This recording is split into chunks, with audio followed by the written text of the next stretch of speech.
ciidamo ka tirsan kuwa sida gaarka u tababaran ee danab oo helinayeen kuwa Djibouti ee ka howlgala gobolka Hiiraan ee Admis ayaa duqeymo culus la beegsay deegaano u dhow deegaanka Jicibo oo qiyaastii 25 kilomitir dhinaca waqooyi ka xiga degmada Buula Burde oo ka tirsan gobolka Hiiraan halkaas oo la sheegay inay isku aruursanayeen xubno ka tirsan dagaalamayaasha ururka Al-Shabaab howlgalkan ciidanka danab iyo kuwa Djibouti ay ku qaadeen deegaanada u dhow deegaanka Jicibo ayaa waxaa hogaaminayay taliye ku-xigeenka ciidanka danab iyo saraakiil kale waxaana goobaha la duqeeyay sidoo kale kamid ah deegaanka Beerayabaal halkaas ay ku sugan yihiin xubno ka tirsan ururka Al-Shabaab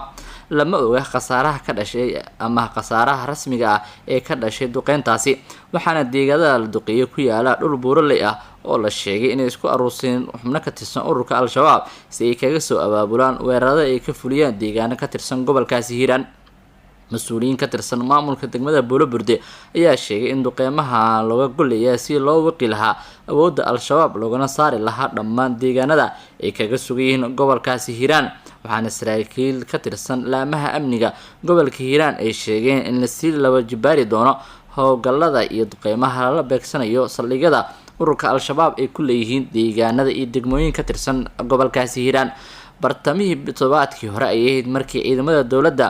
oo garab siinaya dadka deegaanka ee kula dagaalamay Al-Shabaab deegaanada Jicibo Beerayabaal iyadoo oo dagaaladaasi labada dhinac ee ciidamada xoogga dalka Soomaaliyeed iyo dadka deegaanka iyo sidoo kale ururka Al-Shabaab ee guula ka kala sheegteen waxaana weeraradan iyo duqeymahan ay qayb ka yihiin sida saraakiishu ay sheegeen howlgallada ka dhanka ururka Al-Shabaab ee ka socda deegaanada iyo degmooyinka ka tirsan gobolkaasi Hiiraan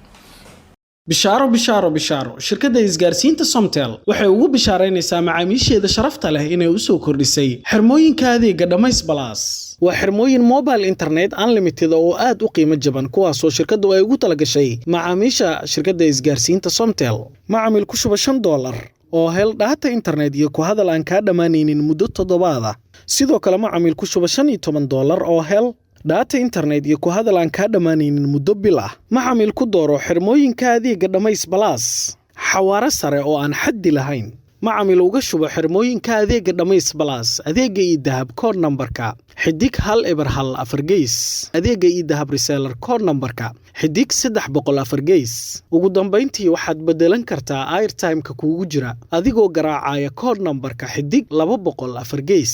macaamil xirmooyinka adeega Dhamays Plus nafsadaada ku soor